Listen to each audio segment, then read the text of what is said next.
This is just a quick video I've put together for you for solving quadratic inequations. This is something we often see students make mistakes with, and I want to make sure that you're not one of them that's about to make this very common error.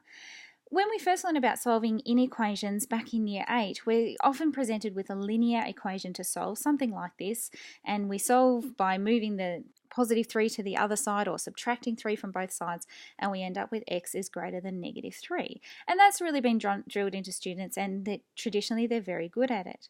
So when it comes to solving something like this, a quadratic that's been put into factor form is greater than 0. Often what we see is students wanting to split it, sort of combining the two rules of solving an inequation and using the null factor law, where they'll say x plus 3 is greater than 0 and x minus 1 is greater than 0.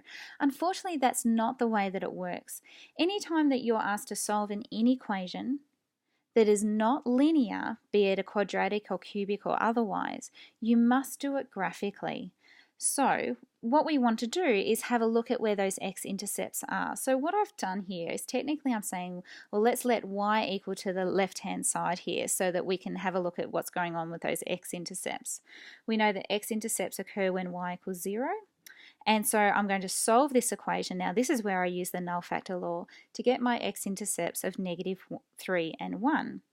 That allows me to graph it because I know I've got a positive quadratic with x-intercepts of negative 3 and 1. Our y-intercept and turning point aren't really that relevant because what we're wanting to look at is where is y greater than 0 and where is y less than 0. And if we come up the top here, in this particular case, we're looking to solve the problem where y is greater than 0. So therefore we're looking at this region above the x-axis, and that's where we solve our equation from.